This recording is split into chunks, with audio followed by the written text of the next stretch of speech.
selalu berusaha menyimpan sesuatu yang bisa membawa manfaat, baik untuk dirinya, untuk anak cucunya, maupun untuk keluarganya, untuk masa kini dan masa depannya. Kadang simpanan itu berbentuk uang, kadang berupa tanah, lain saat berbentuk pabrik, dan lain sebagainya. Sementara masa depan yang paling pasti adalah akhirat. Jika untuk masa depan dunia kita rela memeras keringat, membanting tulang, pergi pagi dan pulang petang, menyimpan uang, menyimpan tanah, menyimpan pabrik, pernahkah kita merenung jika satu saat kiamat datang, kita dibangkitkan dari kubur masing-masing, berdiri di padang mahsyar untuk mempertanggungjawabkan seluruh kegiatan hidup kita di dunia ini, lalu kita akan menuju ke alam akhirat. Sudahkah kita mempunyai simpanan untuk akhirat kita? Pada pertemuan kali ini saya ingin menyampaikan sebuah hadis di mana Rasulullah sallallahu alaihi wasallam bersabda, "Arba'un min kanzil jannah." Simpanan sorga ada 4 macam. Yang pertama, ikhfa'us sadaqah, menyembunyikan sedekah. Saudara-saudara kaum muslimin, sebagaimana yang kita maklum bahwa Allah Subhanahu wa taala melebihkan sebagian rezeki dari kita terhadap yang lain. Ada yang kaya, ada yang setengah kaya, ada yang miskin, ada yang setengah miskin, dan selanjutnya. Ada yang gajinya kecil tapi penghasilannya gede. Ada yang penghasilannya gede tapi nggak punya gaji. Ada juga yang memang gajinya gede dan penghasilannya gede. Kelebihan rezeki merupakan sunnatullah dan tidak harus membuat kita merasa lebih dari yang lain. Bahkan sebaliknya, kelebihan itu harus membuat kita ringan tangan untuk menolong mereka yang memang memerlukan pertolongan. Kalau saudara diberikan ilmu, maka pertanyaan akhirat cuma satu: ilmumu kau amalkan untuk apa? Kalau saudara diberikan umur yang panjang, pengadilan akhirat juga bertanya satu: umurmu kau habiskan di mana? Tapi kalau saudara diberikan harta, pengadilan akhirat akan bertanya 2: hartamu kau dapat dari mana? Kau belanjakan kemana? Dari mananya ditanya, dan kemananya juga ditanya. Oleh karena kita akan dimintakan pertanggungan jawab, maka amanah yang bernama harta ini harus kita gunakan dengan sebaik-baiknya. Ada penggunaan yang merupakan kewajiban, itu zakat namanya. Ada penggunaan yang sewaktu-waktu, itu infak namanya. Ada yang lebih sewaktu-waktu lagi, dan itu sedekah namanya. Zakat dia terikat oleh haul dan nisab, oleh putaran batas waktu dan ukuran dari harta itu sendiri.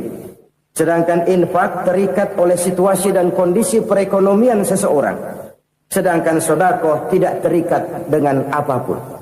Dalam kondisi seperti apapun kita bisa melakukan sedekah dengan yang terkecil sekalipun. Sampai-sampai Rasulullah sallallahu alaihi wasallam mengajarkan, la tahqiranna minal ma'rufi syai'an walau an talqa akhaka biwajhin talik. Atau ada hadis, tabassumuka fi wajhi akhika laka shadaqah. Senyumanmu kepada temanmu adalah sedekah. Jadi untuk melakukan sedekah tidak harus dalam berbentuk uang. Dengan ilmu kita bisa sedekah, dengan tenaga kita bisa bersedekah, dengan pikiran kita bisa bersedekah, bahkan senyum kepada teman itu pun sedekah. Jadi kalau sedekah dengan uang memang belum punya uang, nyengir aja banyakin. Itu asal pada tempatnya, jangan lalu ketemu tiang listrik cengengesan. Tentu tidak pada tempatnya dan tidak wajar. Nah, sedekah yang paling dicintai Allah adalah sedekah yang disembunyikan. Artinya, jauh dari sifat riya. Kan kadang-kadang ada orang sedekah itu disebutkan namanya. Apa tidak bagus? Kalau memang niatnya ikhlas, ya bagus-bagus saja. Untuk memberikan sugesti kepada yang lain. Si Fulan bin Fulan nyumbang sekian, diumumkan. Boleh kalau niatnya untuk memberikan rangsangan kepada yang lain supaya dia menyumbang lebih besar dari orang tadi. Tapi kalau itu mendatangkan riya, maka sedekah yang paling dicintai Allah adalah sedekah yang disembunyikan. Tangan kiri saja tidak tahu apa yang diberikan oleh tangan kanan. Sedekah yang dilakukan dengan ikhlas akan merupakan perbendaharaan surga, tersembunyi dari pandangan orang lain, tidak seorang pun tahu. Karena memang sikap yang baik adalah melupakan kebaikan dan mengingat kesalahan. Itu salah satu ciri orang bahagia. Orang yang selalu mengingat kesalahannya dan berusaha melupakan segala kebaikannya. Kalau dia akan ada kebaikan, dia tidak bisa ikut, dia merasa rugi karena dia merasa belum pernah berbuat baik.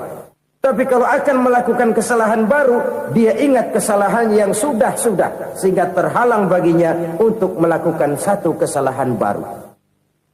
Demikianlah saudara-saudara, bahwa Allah melebihkan rizki sebagian kita dari yang lain, agar terjadi tolong-menolong dalam kehidupan ini. Jadi kesenjangan yang nature, kesenjangan yang alami, itu sunnatullah. Ada yang kaya, ada yang miskin, ada yang kelas menengah. Nah, kenapa lalu sekarang kita berusaha mengentaskan kemiskinan? Oleh karena adanya kesenjangan struktural. Kalau yang kaya bisa semakin kaya, kenapa yang miskin tidak bisa naik jadi ikut sedikit kaya? Sebab pada dasarnya Islam adalah agama yang sejak turunnya sudah berupaya memerangi kemiskinan. Bahkan dikatakan kemiskinan itu mendekatkan kepada kekufuran. Orang kalau miskin udah dekat banget sama kafir. Gampang menjadi kafir. Berapa banyak saudara-saudara kita yang oleh karena soal perut, oleh karena soal materi, terpaksa meninggalkan dan menanggalkan akidahnya. Menjual petunjuk yang diberikan Allah dengan kesenangan dunia yang cuma sebentar ini. Na'udzubillah, thumma na'udzubillah. Jadi makin kita sembunyikan satu sedekah, semakin banyak perbendaharaan kita di surga. Sedekah yang paling dicintai Allah adalah sedekah yang disembunyikan. Malahan ada seorang sufi, dia punya kebiasaan kalau pergi sholat Jumat dia bawa uang, itu uang dia taruh di bawah tikar masjid. Dia niat sedekah kepada siapa saja yang nemuin itu duit. Maksudnya apa? Supaya yang nemuin nggak tahu siapa yang punya duit. Demikian dia saking ingin menyembunyikan sedekahnya. Karena sifat riya itu bisa memakan amal kita sendiri. Riya itu termasuk menyebut-nyebut kebaikan kita. Orang yang suka nepuk dada, sedikit-sedikit ngitungnya kalau nggak gua. Tuh kalau nggak gua tuh yang belah situ, kalau nggak gua. Iya kalau nggak lu kenapa emang? Orang yang suka menepuk jasad, tuh biasanya memang begitu saudara-saudara. Kalau perang lagi berkecamuk, orang nggak sempat ngaku jadi pahlawan. Tapi begitu perang selesai, yang kagak kenal bedil ngaku pahlawan, mas. Itu sesuatu yang biasa. Oleh karenanya, orang-orang yang ikhlas dalam bersedekah, disembunyikannya sedekah itu, Allah cinta betul. Malahan ada hadis memberikan jaminan, inna sedaqatal mar'il muslimi tazidu fil umri wa tadfa'u mitatas su'i. Sesungguhnya sedekahnya seorang mukmin tazidu fil umri, bisa menambah umur panjang. Wa tadfa'u mitatas su'i, dan menyelamatkan manusia dari mati secara su'ul khatimah. Jadi siapa yang kepengen panjang umur, banyaklah sedekah. Yang bosan hidup, pelit terus. Sedekah menambah panjang umur dan menyelamatkan manusia dari mati secara su'ul khatimah. Pak, katanya umur itu nggak bisa ditambah, nggak bisa dikurangin. Kapan? Kalau ajal sudah datang. Fa idza jaa ajaluhum la yastakhiruna sa'atan wa la yastakdimun. Kalau ajal datang tidak bisa dimajukan, tidak bisa dimundurkan. Itu kalau ajal sudah datang. Tidak bisa lagi umur ditambah dikurangi, sudah datang. Tapi kalau belum datang, itu kan haknya Allah.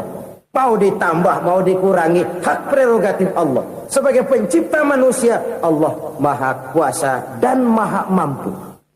Sedekah ini menambah panjang umur dan menyelamatkan manusia dari mati secara su'ul khatimah.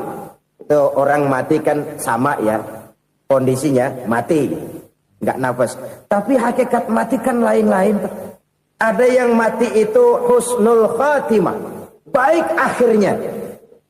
Misalnya lagi ngaji mati, lagi sholat mati, lagi sedekah mati. Ini yang dinamakan dengan husnul khatimah, baik di akhirnya. Sebaliknya ada yang su'ul khatimah, jelek di akhirnya. Ini yang jadi catatan akhir. Lagi nyekek botol, mampus. Lagi banting kartu, modar. Su'ul khatimah, jelek pada akhirnya. Sedekah menyelamatkan manusia dari mati secara su'ul khatimah. Dan kita semua kepengen mendapat husnul khatimah, jauh dari su'ul khatimah. Oleh sebab itu yang bisa menyelamatkan kita dari penyakit itu antara lain adalah sedekah yang disembunyikan, yang dikerjakan dengan ikhlas karena Allah, tidak karena kepengen dipuji orang, tidak karena ingin dikatakan orang pemurah. Sebab orang dermawan itu orang yang memberi tanpa harus diminta. Kalau masih harus diminta, ya belum dermawan namanya, masih harus diminta. Kalau nggak diminta ya tulus, lolos, polos. Saudara-saudara kaum muslimin rahimakumullah. Harta adalah amanat dan akan kita pertanggungjawabkan.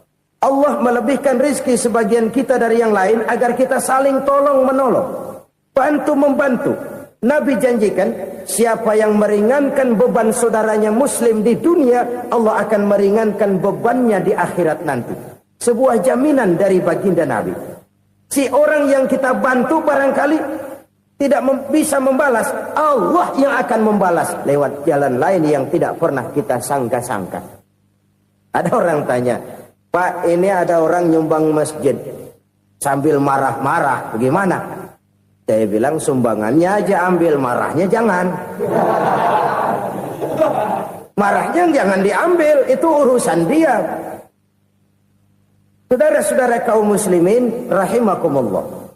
Umat Islam ini kan umat yang punya potensi besar.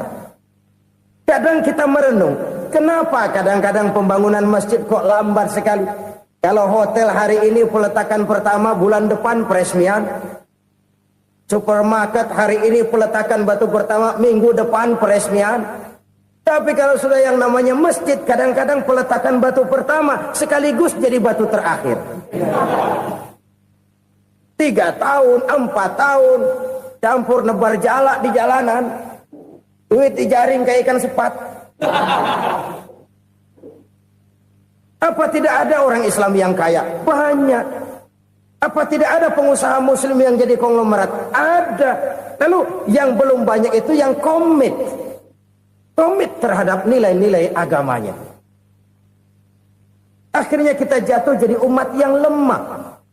Belum ada pengusaha konglomerat muslim buka pabrik supermi cap beduk misalnya umpamanya atau pabrik kecap cap sorban supaya identitas keislamannya sedikit kelihatan. Kita jatuh jadi umat yang lemah karena potensi tidak terinventarisir dengan baik. Kita ini ibarat kompor yang cuma matengin nasi orang lain. Potensi kita dimanfaatkan oleh orang lain. Ukhuwah Islamiyah kita baru terbatas kepada silaturahmi. Ukhuwah di bidang ekonomi kita lemah. Ukhuwah di bidang kebudayaan kita lemah. Apalagi ukhuwah di bidang politik kita lebih rapuh lagi. Padahal ukhuwah itu adalah totalitas kehidupan manusia, menyangkut ipolexosbud, memerlukan nilai-nilai ukhuwah. Jadi oleh karena itu mari kita menyadari, di dalam harta kita, walaupun kita yang cari, pergi pagi, pulang sore, peras keringat, banting tulang, di sana ada harta anak yatim, di sana ada hak masjid, Di sana ada hak pesantren, di sana ada hak jihad. Berbahagialah seseorang apabila dia oleh Allah dijadikan keran. Keran itu menyimpan air, tapi tidak untuk dirinya, tapi disalurkannya kepada mereka yang memang memerlukannya. Saudara-saudara kaum muslimin rahimakumullah, ini yang pertama. Jadi perbendaharaan surga adalah menyembunyikan sedekah. Orang lain nggak tahu, kita pun nggak pernah ngitung-ngitung. Kita anggap lewat begitu saja, padahal itu deposit akhirat. Satu. Yang kedua, perbendaharaan surga itu apa? Wa kitmanul musibah, menyembunyikan kesulitan. Kadang orang takut menghadapi kesulitan, tapi makin kita merenung, hidup ini kan sebenarnya urusan. Takut sama urusan, ya jangan hidup. Tandanya orang hidup itu kalau punya urusan. Urusan melupakan problem. Problem sering menimbulkan kesulitan. Kesulitan bukan untuk ditakuti, tapi untuk diatasi dan dicarikan jalan keluarnya. Siapa sih orangnya yang nggak pernah sulit-sulit? Makin tinggi status sosialnya, makin gede urusannya. Makin tinggi kualitas imannya, makin berat tingkat kesulitannya. Cuma memang yang namanya enak itu seperti pelangi. Biang lala itu nggak pernah di atas kepala kita, di atas kepala orang melulu. Lo sih enak lo, kata kita. Dia juga bilang, yang enak kan lo. Pelangi itu nggak pernah di atas kepala kita. Kata tukang beca, aduh enak ya naik Mercy.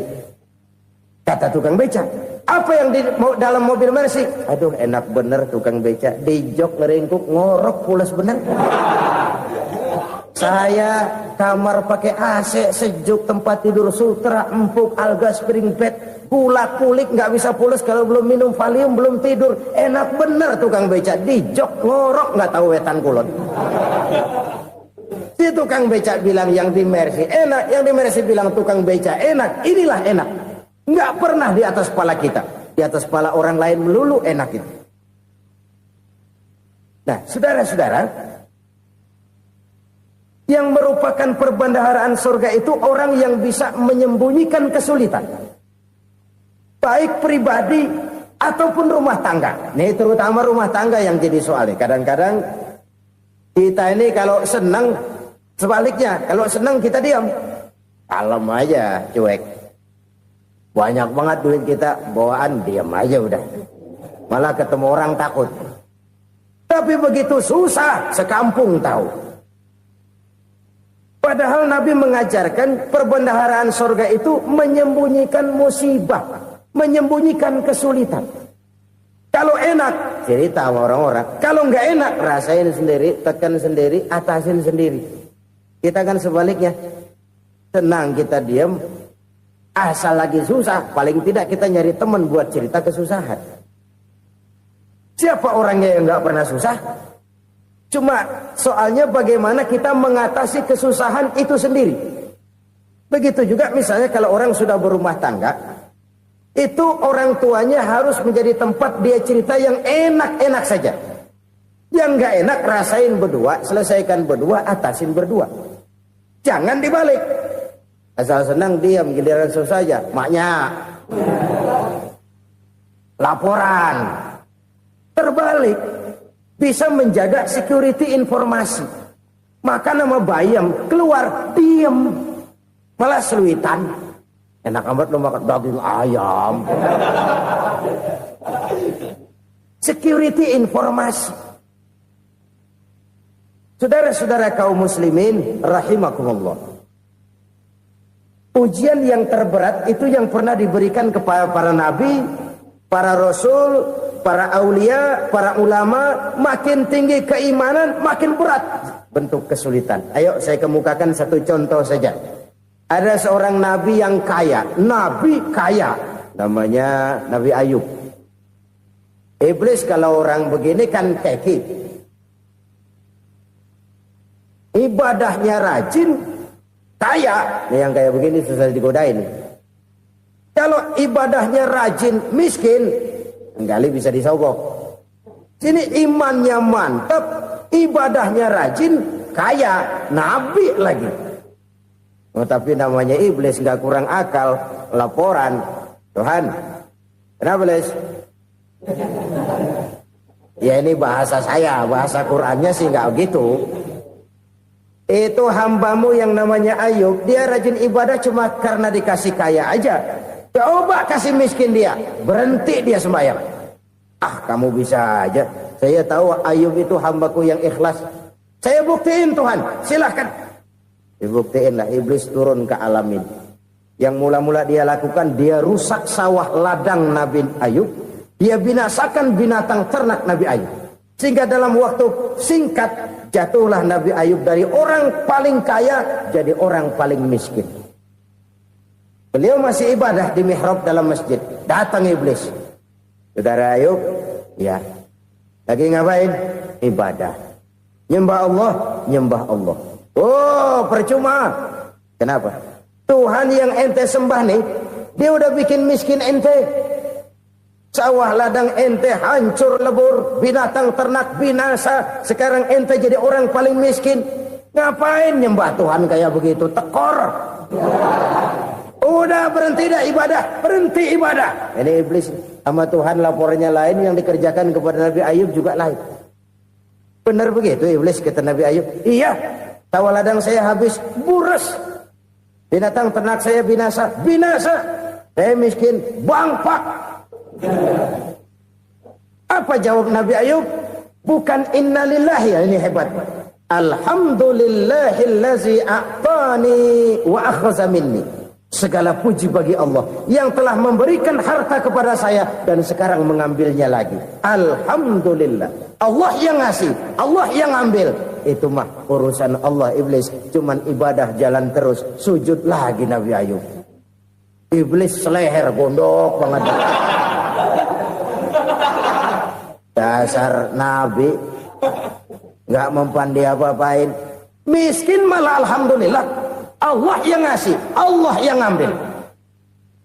Jadi kalau kita tidak komit, kita tidak terikat kepada kaya, miskin, senang, susah, apa yang bisa bikin kita susah? Jadikan kekayaan, kemiskinan, jadikan senang, susah sebagai anak buah yang bisa kita atur.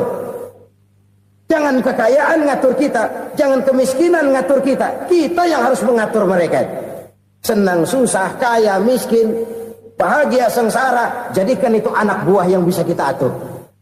Kalau sekarang kita kaya, lain saat boleh jadi kita miskin, semiskin-miskinnya. Allah yang ngasih, Allah yang ambil. Tenaga mana yang bisa menghalangi? Ibadah jalan terus. Iblis makin gondok. Dasar Nabi loh. Akhirnya apa? Nabi Ayub dikerjain, diberikan penyakit. Demikian fatal penyakitnya. Bayangin, udah miskin, sakit. Masya Allah. Miskin, sakit. Sakitnya nggak lama, kira-kira 16 tahun. Istrinya 3, 2 mental minta ceraiin. Ngerawatin laki bengek begini. Senang belum tentu, susah udah pasti nih. Cerai aja, cerai dah. Cerai. Tinggal satu Siti Rahmah yang setia menemani beliau. Sesetia-setianya hati perempuan. Satu saat Siti Rahmah bilang, "Bang, iya, abang kan Nabi, Bang. Lalu, namanya Nabi kan doanya jarang meleset, Bang. Maksud kamu minta kenapa sih sama Tuhan biar abang sembuh baik dah, Bang?" Siti Rahmah, iya. Saya sakit berapa tahun sih dah? 16 tahun, Bang. Sebelum ini saya sehat berapa tahun? Ya kira-kira 60 tahun, Bang. Nah, coba ente banding-bandingin, Rahmah. Saya dikasih sehat 60 tahun. Dikasih sakit 16 tahun. Sudah nggak sabar. Mau doa kepada Allah minta sembuh. Saya malu. Malu kepada Allah.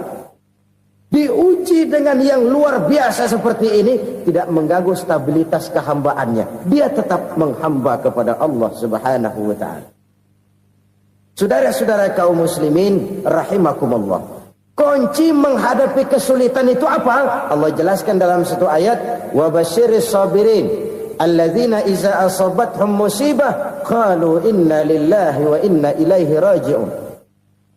Gembirakan orang-orang yang sabar Siapa mereka itu?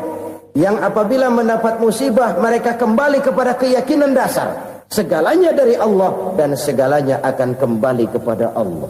Ini konsepsi dasar dari sikap muslim dalam menghadapi berbagai kesulitan. Segalanya dari Allah, segalanya akan kembali kepada Allah. Kalau ini sudah kondisi dasarnya, maka kita akan lapang menghadapi kenyataan bagaimanapun pahitnya. Apakah itu namanya miskin, apakah itu namanya sakit, bahkan maut sekalipun. Maut sekalipun. Segalanya dari Allah, segalanya akan kembali kepada Allah. Ini sikap hidup, bukan sekedar ucapan. Kita kadang-kadang menjadikannya sebagai ucapan. Mulutnya sehingga berhenti, innalillahi wa inna ilaihi rajiun, tapi nangisnya terus gerung-gerungan. Bukan itu, ini kesadaran moral. Kalau segalanya dari Allah, segalanya kembali kepada Allah, kan sebenarnya cuma nunggu giliran. Hari ini saya nyembayangin dia, entah hari apa saya disembayangin orang. Hari ini saya antar dia ke kubur, entah hari apa orang nganterin saya ke kubur. Hari ini saya tahlilkan dia, entah nanti kapan orang tahlilkan saya. Segalanya dari Allah, segalanya akan kembali juga kepada Allah. Oleh sebab itu saudara-saudara, kesulitan bukan untuk ditakuti. Kesulitan justru untuk diatasi, dicarikan jalan keluarnya. Dan tidak ada orang yang tidak pernah mendapat kesulitan. Tidak ada. Semakin tinggi status sosial, semakin tinggi kualitas keimanan, semakin besar juga tingkat kesulitan. Hanya saja bagaimana cara kita mengatasinya. Dan Al-Quran menyatakan, inna ma'al usri yusra. Di balik kesulitan itu pasti ada kemudahan. Roda itu berputar.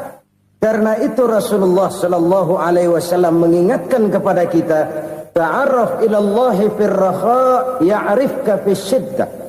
Ingatlah kepada Allah di waktu kamu senang, supaya Allah ingat kepada kamu di waktu kamu susah. Kalau waktu senang kita ingat kepada Allah, kita susah, Allah tidak akan meninggalkan kita. Tapi kalau waktu senang kita jauh dari Allah, sujud tidak sempat, dengan masjid jauh, ketika senang kita lupakan Allah. Nanti begitu kita susah, Allah lupakan kita. Dan itu menyakitkan. Oleh karena itu orang-orang tua kita dulu bilang, kalau lagi sehat ingat-ingat lu bakal sakit nanti. Kalau lagi kaya ingat-ingat satu saat kita bakal jatuh miskin. Bahkan kalau lagi muda ingat-ingat kita bakal tua. Dan yang terpenting kalau lagi hidup ingat-ingat kita bakal mati. Saudara-saudara kaum muslimin rahimakumullah. Jadi yang kedua yang merupakan perbendaharaan surga, menyembunyikan musibah. Saudara-saudara kaum muslimin rahimakumullah.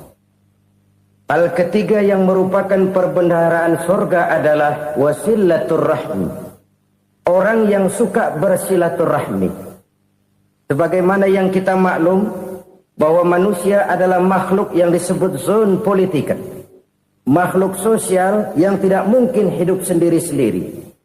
Betapa dan siapapun kita memerlukan orang lain. Bodoh betul manusia kalau tinggal di tengah masyarakat tapi tidak mau bermasyarakat. Merasa hebat sendiri, pinter sendiri, gagah sendiri, kaya sendiri. Mungkin kalau mati juga ngubur sendiri. Jangankan kita di sini, di sorga saja Nabi Adam waktu sendirian bengong melulu, mondar mandir. Allah tegur dam sepi dam. Jadi ini kalau bahasa saya, iya Tuhan sepi ini nggak ada coret-coretan pisan ini. Diciptakan Siti Hawa baru anteng Nabi Adam. Itu di surga. Cobalah. Umpamanya saudara tinggal di Jakarta nih. Kayak bener. Apaan aja di Jakarta punya saudara dah. Jembatan Semanggi ambil.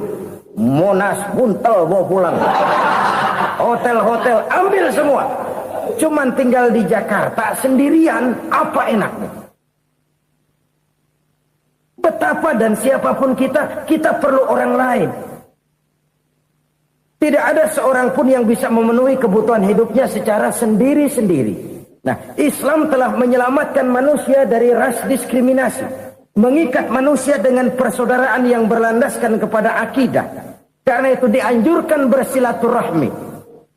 Bahkan Nabi menyatakan, man arada ayyubsata lahu fi rizqihi wa yunsa'a fi atharihi falyasil rahimah. Siapa yang kepengen diluaskan rezekinya dan dipanjangkan usianya, banyaklah ia bersilaturahmi. Siapa yang kepengen dimudahkan rezekinya, hendaknya ia banyak bersilaturahmi. Kalau banyak teman, kesulitan kan paling tidak ada tempat cerita. Udah susah, sendirian kita pikirin diri, nggak ada tempat tukar pikiran. Cepet banget sama bengek. Dilawan sendiri. Nah, secara makro kita bisa berkata, tidak mungkin ada kemenangan kalau tidak ada kekuatan. Tidak ada kekuatan kalau tidak ada kesatuan dan persatuan. Tidak mungkin ada kesatuan dan persatuan tanpa semangat silaturahmi. Kalau umat Islam mau menang, dia harus kuat. Kalau umat Islam mau kuat, dia harus bersatu. Kalau umat Islam mau bersatu, dia harus membudayakan silaturahmi ini. Bahkan sampai-sampai kata Nabi, kalau bisa cari nilai tambah. Apa? Silman qata'ak. Bersilaturahmilah kau kepada orang yang marah denganmu. Masya Allah, indahnya ajaran agama kita. Orang yang marah pun kepada kita, kata Nabi, kalau bisa bersilaturahmilah kepadanya. Kepada orang yang marah itu. Di situ nilai tambah. Cuman jujur nih hadis, ngucapinnya gampang, ngamalinnya yang berat banget. Orang marah sama kita, kita disuruh silaturahmi, ada apa malu? Lu marah, ada gue marahan lagi. Gue pikirin. Saudara-saudara kaum muslimin rahimakumullah. Tapi ini yang diajarkan, bahkan ini yang dicontohkan oleh baginda Rasul. Bagaimana begitu mudah? Misalnya satu saat Abu Jahal ini ngatur strategi bagaimana bikin Muhammad celaka. Dia gali lubang di depan tempat tidurnya. Dia tutupin daun korma. Terus dia panggil seseorang, ke sini. Kasih tahu Muhammad, pamannya sakit keras, minta ditengokin. Berangkat orang ini ke sana. Muhammad, labbaik. Pamanmu sakit keras, dia minta ditengokin. Baik, saya akan datang menjenguk beliau. Berangkatlah Nabi ke rumah Abu Jahal tanpa prasangka apapun.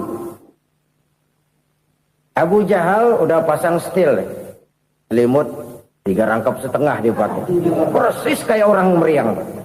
Tapi sembari ngintip dari balik selimut, begitu Muhammad buka pintu, nah masuk perangkap nih. Muhammad jalan menuju tempat pembaringan. Makin lama makin dekat, makin lama makin dekat, makin dekat ke lubang yang dipasang oleh Abu Jahal itu. Dalam hati Abu Jahal, terus dah jatuh, mampus dah lu ini. Mampus lu hari ini nih. Apa yang terjadi? Malaikat Jibril datang. Muhammad, pamanmu cuma pura-pura sakit. Di depan tempat tidurnya ada lubang perangkap supaya kamu jatuh ke situ. Sudah, kamu pulang. Balik kanan Nabi. Sudah hampir jatuh ke lubang, balik kanan, pulang. Bayangin kecewanya Abu Jahal. Muhammad dikit lagi, Muhammad dikit lagi. Enggak paman, saya pulang aja. Emosi bangun dari tempat tidur, enggak sadar kalau lagi pura-pura sakit. Lompat ngejar Nabi, dia lupa dengan lubang yang dia gali. Serak, nyemplung sendiri ke dalam lubang.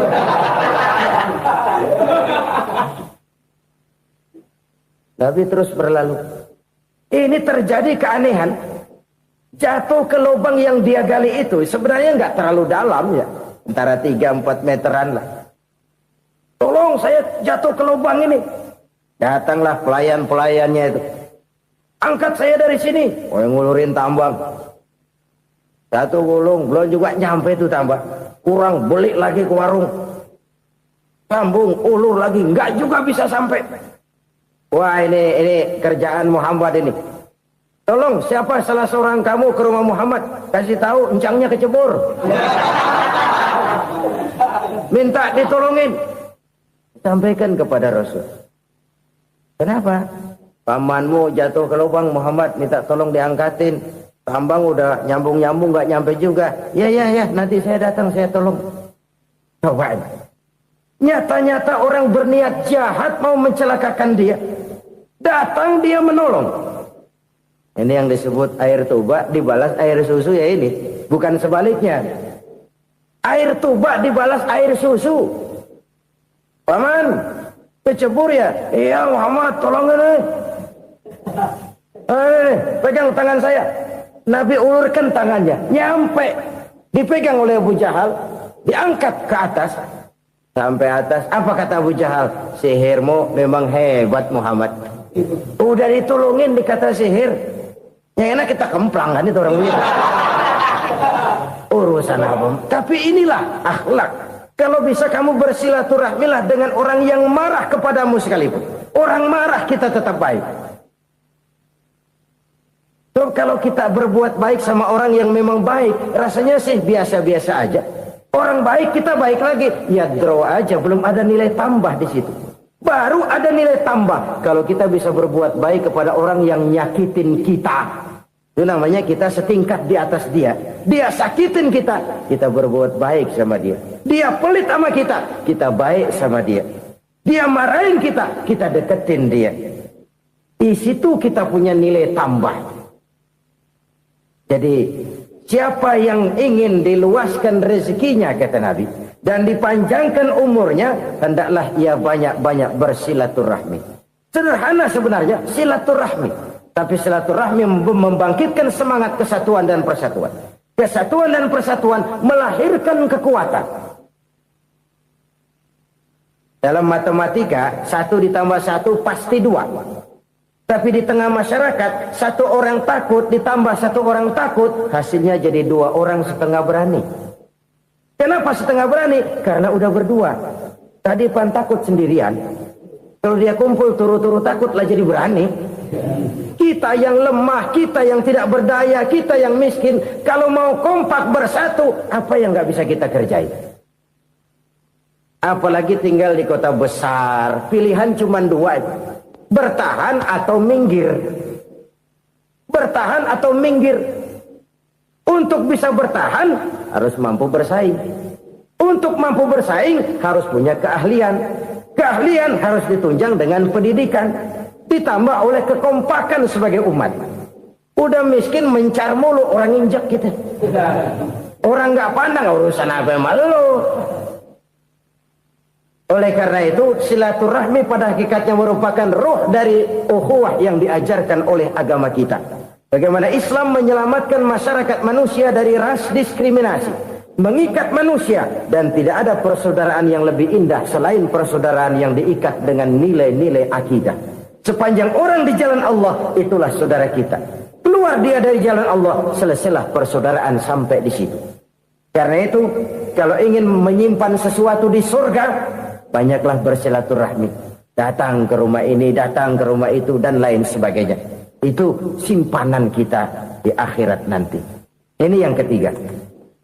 Saudara-saudara, yang keempat, perbendaharaan surga itu apa? Wa qawlu la hawla wa la quwwata illa billah. Ucapan la hawla wa la quwwata illa billah. Ibadah kan ada yang berat, modalnya besar. Bangun masjid berat, modalnya besar. Bangun rumah sakit berat, modalnya besar. Ada ibadah yang berat, tapi modalnya ringan. Misalnya puasa. Puasa itu berat, mengendalikan nafsu. Kalau sekedar nggak makan nggak minum sih enteng, mengendalikan nafsu. Itu jihad terbesar. Tapi kan modalnya ringan, cuma niat saja. Ini ibadah berat, modalnya ringan. Ada ibadah yang ringan, modalnya juga enteng. Seperti termasuk ucapan la haula wa la quwwata illa billah. Tanpa sadar, la haula wa la quwwata illa billah. Nyelengin tuh di surga. Nyelengin, kita nggak terasa. Nyelengin simpenan akhirat. La haula wa la quwwata illa billah. Nyimpan lagi. Kaget, la haula wa la quwata illa billah, nyimpan lagi, banyak simpanan. Walaupun sebenarnya yang dimaksud di sini adalah kesadaran batin bahwa tidak ada daya dan kekuatan kecuali Allah. Itu intinya. Kita memulai pekerjaan disunahkan baca bismillah, kan begitu. Apa itu? Kesadaran moral Bahwa ini saya bisa kerjakan. Saya kerjakan ini dengan menyebut nama Allah. Kenapa? Kalau Allah tidak memberikan daya dan kekuatan, mana mampu saya kerjakan ini. Maka saya kerjakan ini dengan menyebut nama Allah. Bismillah. Kesadaran moral. Manusia hanya wajib berusaha, tapi nggak pernah wajib berhasil. Banyak hal-hal yang kalau kita renungkan secara rasio nggak mungkin. Tapi jadi kenyataan. La haula wa la quwata illa billah. Tidak ada daya dan kekuatan kecuali bagi Allah semata-mata. Kesadaran moral akan kelemahan dan keterbatasan makhluk bernama manusia. Kadang kita kagum dengan otak, tapi kita sering lupa sama yang bikin otak. Padahal bagaimanapun hebatnya otak, yang bikin otak pasti lebih hebat dari otak. Nggak percaya, silahkan otak-otakan. Inilah kecenderungan. Kita kagum dengan pesawat-pesawat mutakhir, bukan main, besi gede banget terbang itu. Alangkah hebatnya. Lalu apa yang bikin otak tidak lebih hebat dari itu semua? Kita puji laut. Apa yang bikin laut tidak lebih hebat dari laut itu? La haula wa la quwata illa billah. Tidak ada daya dan kekuatan kecuali Allah. Apa yang bisa kita lakukan? Kalau tidak karena daya dan kemampuan yang diberikan oleh Allah kepada kita. Lahirlah sikap tawadu, rendah hati. Tidak melonjak menjadi angkuh dan sombong. Sadar akan kelemahan dan keterbatasan diri. Sebagai makhluk yang diciptakan oleh Allah subhanahu wa ta'ala. Jadi satu sisi ini ucapan yang berpahala. La haula. Jadi wiridan. Pada sisi lain ini kesadaran moral. Sikap mental, kesadaran batin, bahwa yang punya daya dan kekuatan itu cuma Allah. Kita nggak pantas untuk sombong, sebab sombong itu pakaiannya Allah. Kita nggak sedang pakai pakaian Allah, kegedean. Dan makin kita renungi, makin terbentur. Apa sih yang bisa kita sombongin? Kita mau sombong apa? Kaya? Pintar, itu kan semua relatif. Di atas langit masih ada langit lagi. Jadi oleh karenanya, marilah kita menyadari. Manusia hanya wajib berusaha, tapi tidak pernah wajib berhasil. Yang berusaha saja tidak wajib berhasil, apalagi yang tidak berusaha. Islam bukan agama orang pemalas yang selesai sholat lalu enggelohom, enggelenggem ayem-ayem. Tapi Islam bukan agama orang sombong yang setelah berusaha lalu tidak memerlukan Allah. Kita bisa saja bikin proyeksi, tahun sekian kita bakal panen besar menurut perhitungan otak. Tapi ada kejadian lain. Apa? Tikus ngambek. Habis itu dimakanin tikus, panen gagal. Proyeksi rasional gagal oleh tikus-tikus yang ngambek itu. Bisa saja terjadi. Tahun depan kita panen besar, urung. Kenapa? Musim panas panjang. Dan sekarang ini koran-koran bikin berita musim mengalami penyelewengan. Bukan cuma manusia yang nyeleweng sekarang. Musim pakai nyeleweng. Mestinya kan musim hujan udah selesai, masih hujan-hujan juga. Musim. Nah sekarang kita boleh bikin proyeksi, kita bakal panen besar. Tahu-tahu musim panas panjang, sawah retak, air kering. Cari teknokrat yang paling botak, suruh pendekin tuh musim panas. La haula wa la quwata illa billah. Inilah kesadaran moral. Saudara, saya teringat satu saat ada seorang konglomerat. Umurnya ya kira-kira 70-an. Suatu saat dia ditanya oleh wartawan, Pak, umur Bapak berapa sih? Ya paling 10 tahun. 10 tahun? 10 tahun? Anak Bapak berapa orang? Satu saja? Satu. Harta Bapak berapa? Ya paling-paling bangsa 7 juta kali. 7 juta? Iya. Pak, kenapa Bapak bohongi saya? Bapak punya buku biografi. Koran-koran, majalah-majalah banyak memuat cerita riwayat hidup Bapak. Saya tahu umur Bapak 70. Kenapa bilang cuma 7 tahun? Saya tahu anak Bapak 8. Kenapa cuma bilang 1? Saya tahu harta bapak miliaran, mungkin triliunan, pabrik di mana-mana, bank di mana-mana. Kenapa bilang uang bapak cuma 7 juta? Nah, kata si konglomerat tadi, kamu benar nak, kamu benar. Umur saya kalau jumlahnya memang 70 nak. Cuman ingat-ingat saya, baru 7 tahun terakhir ini saya sujud. Baru 7 tahun terakhir ini saya berusaha dekat dengan Allah. Saya laksanakan perintahnya, saya jauhi larangannya. 7 tahun inilah rasanya yang ada nilainya di hadapan Allah. Yang 63 tahun matong, kelabu, kelem umur gue. Habis untuk maksiat, untuk munkarat. Maka ketika ditanya tadi, umur saya 7 tahun itu. Oh begitu Pak. Oh iya. Lalu anak Pak. Anak bapak kan 8. Kenapa bilang cuma 1? Nah, kalau jumlah hitungannya memang anak saya 8. Tapi dari 8 orang ini rasanya cuma 1 nih. Yang bakal jadi buah hati, belahan jantung. Pelanjut cerita, penerus sejarah. Bakal jadi anak soleh yang akan mendoakan saya. Cuma 1 rasanya anak saya nih yang bakal jadi buah hati saya. Besar-besaran saya. Yang akan mendoakan di kubur saya. Yang akan mendoakan di akhirat saya. Yang 7 orang mana? Masya Allah, yang atu tenggeng, yang atu nyekek botol mulu, yang atu nggak karu-karuan. Makanya saya bilang 1 anak saya yang akan bisa mendoakan saya. Oh begitu Pak. Iya. Nah harta Pak, harta bapak kan triliunan, pabrik bapak di mana-mana, uang bapak hampir di tiap bank-bank besar. Kenapa bilang cuma 7 juta? Betul kau nak. Harta saya kalau jumlahnya memang miliaran, triliunan mungkin. Tapi yang saya ingat baru 7 juta tuh yang saya belanjakan di jalan Allah. Saya nyumbang masjid, saya santuni yatim piatu, saya bantu pembangunan pesantren, saya bantu pembangunan rumah sakit Islam. Itu yang akan saya bawa pulang ke akhirat, yang 7 juta itu. Yang triliunan itu nanti akan diperebutkan oleh anak-anak saya sebagai waris saya. Jadi harta saya 7 juta itu yang bakal nemenin saya di akhirat. Yang akan saya bawa pulang jadi teman saya.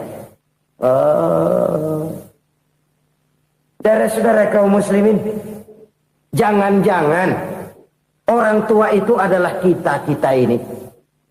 Jangan-jangan kita-kita ini adalah orang tua itu. Jangan-jangan itu potret dari diri kita masing-masing.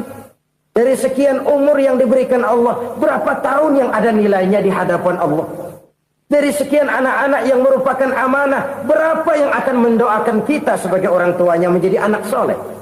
Dari sekian banyak harta yang diberikan Allah, berapa yang akan kita bawa pulang menghadapnya nanti, yang kita belanjakan di jalan Allah?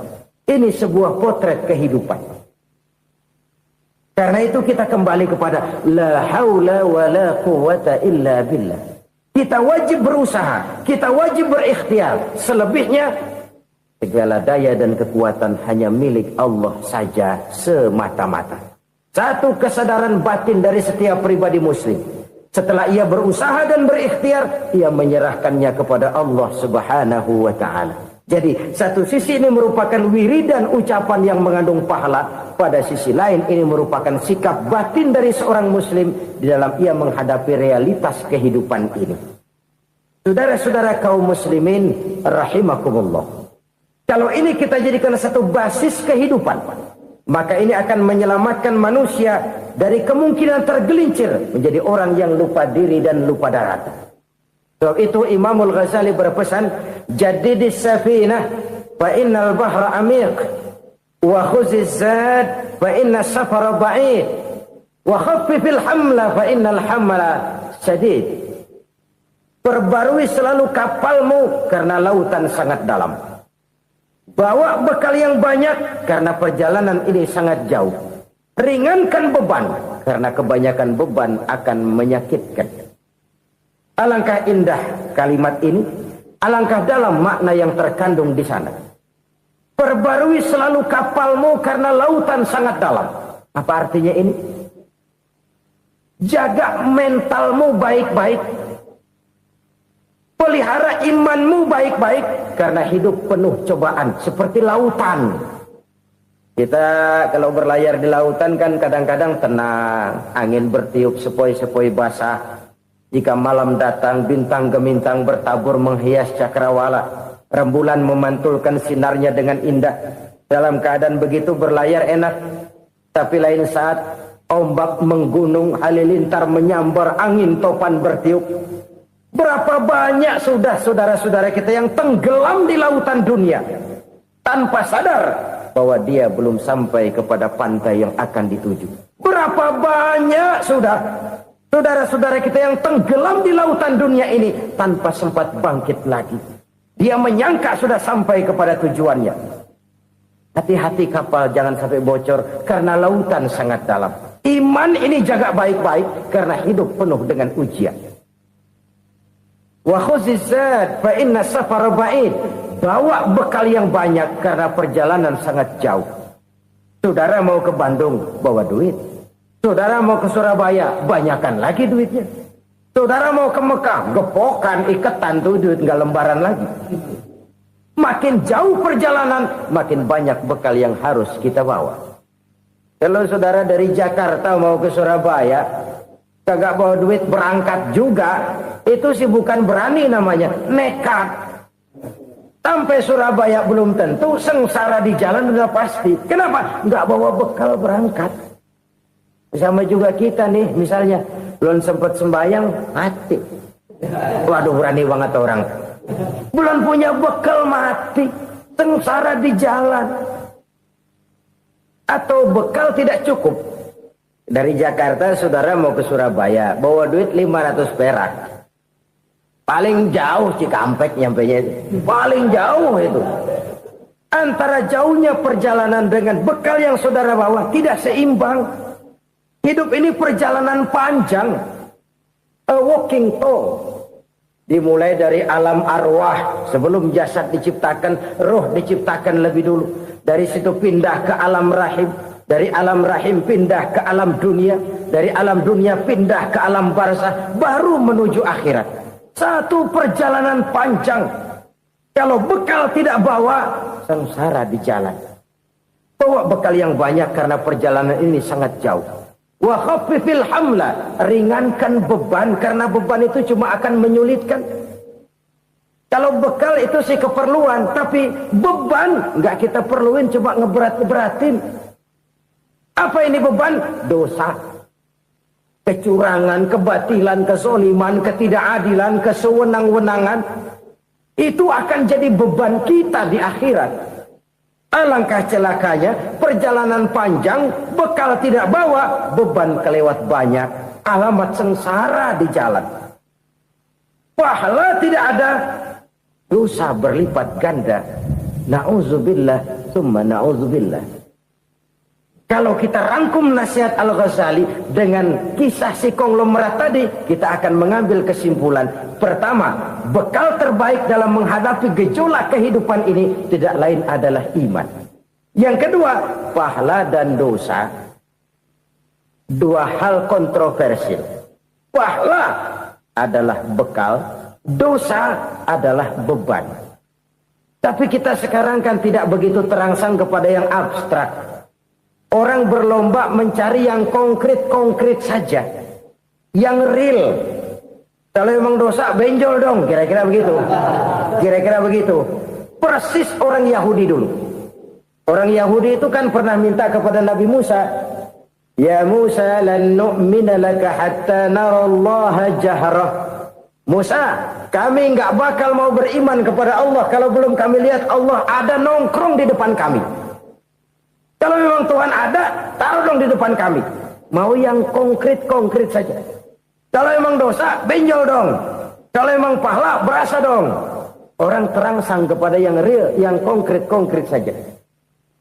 Karena itu, untuk mengejar dosa, orang mau bayar. Tapi untuk mengejar pahala, walaupun tidak bayar, orang segan.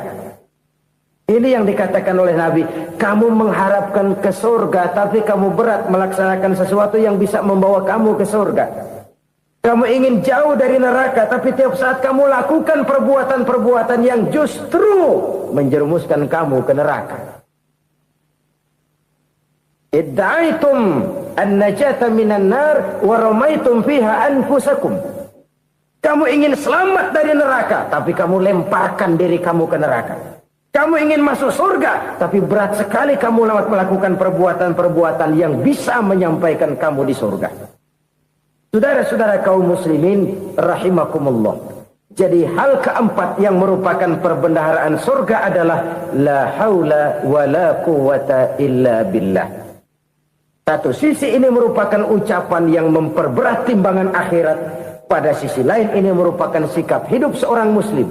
Kesadaran batin yang sangat dalam bahwa tidak ada daya dan kekuatan kecuali Allah.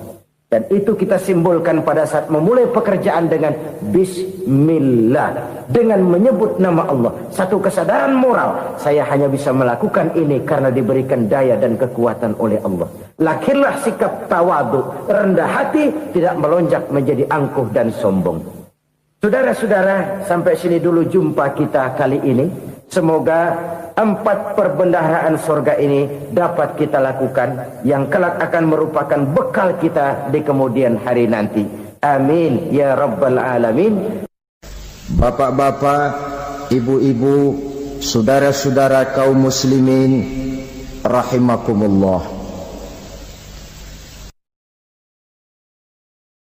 Di dalam kehidupan kita sebagai seorang muslim, minimal 5 kali dalam sehari semalam kita mendengar seruan untuk mendirikan solat yang disebut azan. Ada kalimat menarik di dalam kalimat azan itu, yakni seruan hayya 'alal falah, marilah menuju kepada keberuntungan, marilah meraih kemenangan. Seruan ini adalah kecenderungan dari setiap manusia, apapun warna kulitnya. Artinya, setiap orang dalam hidup selalu ingin meraih dan mencari kemenangan. Kemenangan akan melahirkan kepuasan batin, dan kepuasan batin memberikan kebahagiaan. Sedangkan kekalahan melahirkan penderitaan batin, dan penderitaan batin menjerumuskan seseorang di dalam berbagai bentuk kerugian. Jikalau inilah seruan azan, maka masalahnya ialah apa yang menyebabkan kita meraih kemenangan. Al-Quranul Karim memberikan tuntunan dan ajaran kepada kita bahwa orang-orang yang memperoleh kemenangan itu tidak lain adalah orang-orang yang bertakwa. Hanyalah mereka yang bertakwa kepada Allah Subhanahu wa ta'ala pada akhirnya akan tampil sebagai pemenang. Lalu siapa orang yang bertakwa itu? Dijelaskan dalam awal-awal Al-Baqarah, orang yang bertakwa yang akan meraih kemenangan.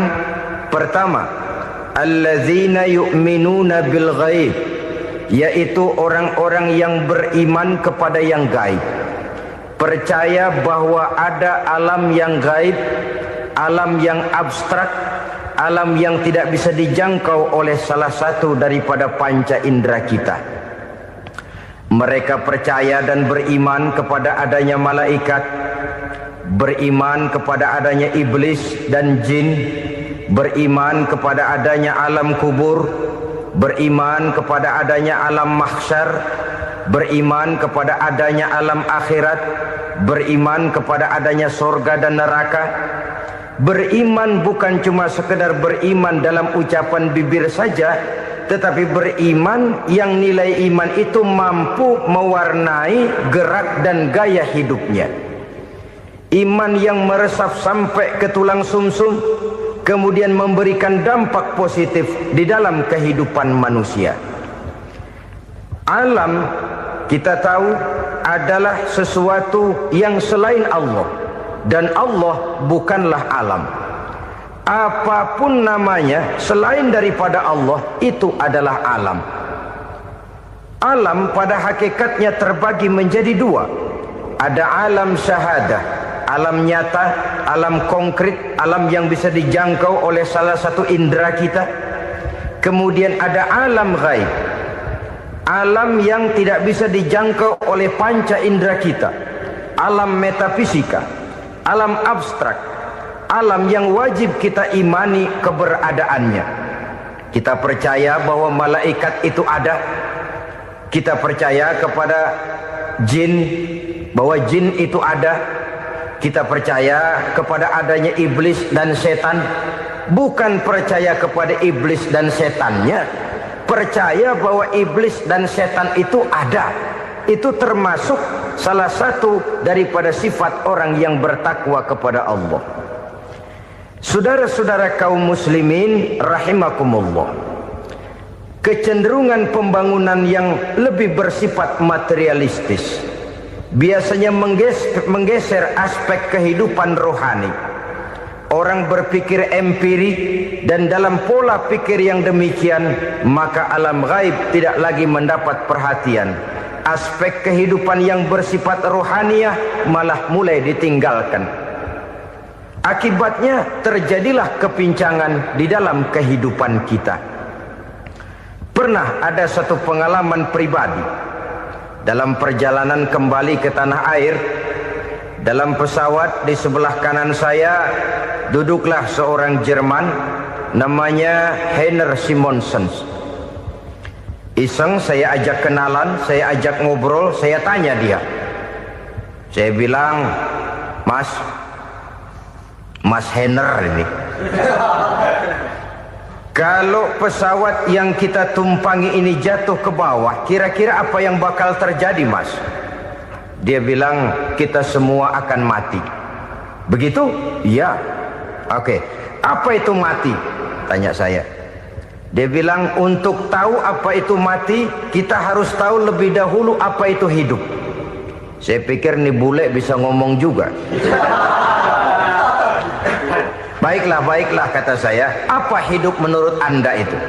Oh, hidup itu dia bilang, kalau seluruh anggota badan kita bekerja secara normal, paru-paru memompa darah secara normal, jantung berdetak secara normal, sel-sel tubuh bekerja secara fit, dan organisme tubuh hanya mau bekerja secara normal, dia bilang, kalau kita memberi makan yang cukup, menu yang teratur, dan gizi yang lengkap. Saya bilang, kesimpulannya apa, Ner? Dia jawab, hidup adalah dari tangan ke mulut. Life is from the hand to the mouth, kata dia. Hidup adalah dari tangan ke mulut. Jadi masalah hidup tidak lebih daripada masalah isi perut. Orang pergi pagi, pulang sore, peras keringat, banting tulang, perut yang dibelain.